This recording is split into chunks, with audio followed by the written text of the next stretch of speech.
তো প্রধানমন্ত্রী কৃষক সম্মান নিধি প্রকল্প নিয়ে একটি বড় আপডেট উঠে এসেছে। এবার থেকে প্রধানমন্ত্রী কৃষক সম্মান নিধি প্রকল্পে আবেদন করতে গেলে 21 বছরের ঊর্ধ্বে বয়স হতে হবে।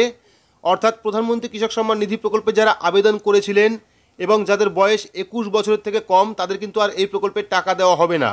যারা আবেদন করে টাকা পেয়ে গেছেন তাদের কিন্তু টাকা বন্ধ করে দেওয়া হবে।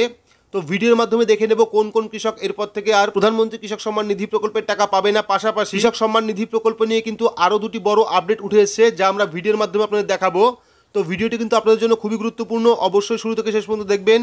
ভিডিওটি ভালো লাগলে লাইক করবেন, চ্যানেলটিকে সাবস্ক্রাইব করে পাশে রাখা বেল আইকনটি প্রেস করে নোটিফিকেশন অল করে রাখবেন, সবার সুবিধার্থে ভিডিওটি শেয়ার করবেন।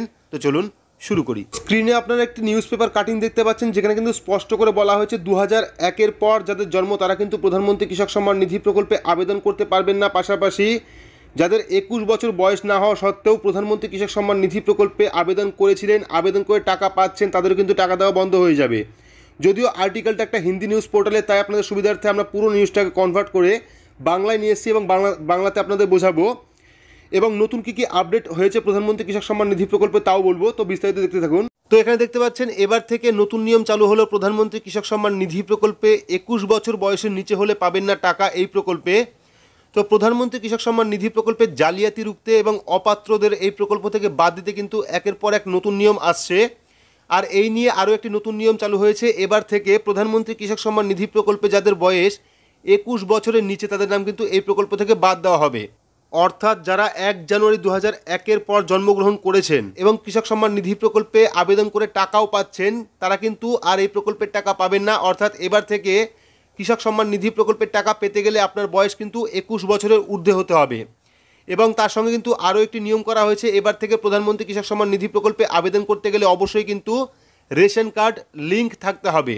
অর্থাৎ যারা 2022-এর পর নতুন আবেদন করবেন কৃষক সম্মান নিধি প্রকল্পে, তাদের কিন্তু অবশ্যই রেশন কার্ডের মাধ্যমে রেজিস্ট্রেশন করতে হবে। পাশাপাশি যদি আপনি 31 জুলাইয়ের আগে প্রধানমন্ত্রী কৃষক সম্মান নিধি প্রকল্পের কেওয়াইসি না করান, সেক্ষেত্রে কিন্তু আপনি প্রধানমন্ত্রী কৃষক সম্মান নিধি প্রকল্পের টাকা পাবেন না। তার জন্য অবশ্যই যারা এখনও পর্যন্ত প্রধানমন্ত্রী কৃষক সম্মান নিধি প্রকল্পের কেওয়াইসি করাননি, যত দ্রুত সম্ভব নিজের মোবাইলের মাধ্যমে বা কম্পিউটারের মাধ্যমে বা সিএসসি সেন্টারের মাধ্যমে কেওয়াইসি করিয়ে নেবেন, তাহলেই কিন্তু আপনি পরবর্তীকালে কৃষক সম্মান নিধি প্রকল্পের টাকা পাবেন। তো এই ছিল টোটাল 3টে আপডেট। অর্থাৎ প্রধানমন্ত্রী কৃষক সম্মান নিধি প্রকল্পের যে আপডেটগুলি এসছে তার মধ্যে প্রথমটা হলো কৃষক সম্মান নিধি প্রকল্পে আবেদন করতে গেলে এবং কৃষক সম্মান নিধি প্রকল্পের টাকা পেতে হলে আপনাকে অবশ্যই 21 বছরের ঊর্ধ্বে হতে হবে। পাশাপাশি এবার থেকে নতুন আবেদন করতে গেলে কিন্তু রেশন কার্ড লিঙ্ক অবশ্যই রাখতে হবে। তারপরে কৃষক বন্ধু প্রকল্পের কেওয়াইসি কিন্তু আপনাকে অবশ্যই করাতে হবে 31 জুলাইয়ের মধ্যে। তো আপডেটটি আপনার কেমন লাগলো অবশ্যই কমেন্ট বক্সে কমেন্ট করে জানাবেন। ভিডিওটি ভালো লাগলে লাইক করবেন, চ্যানেলটিকে সাবস্ক্রাইব করে পাশে রাখা বেল আইকনটি প্রেস করে নোটিফিকেশন অল করে রাখবেন, সবার সুবিধার্থে ভিডিওটি শেয়ার করবেন। তো আজকের মতো এইটুকুই, ধন্যবাদ।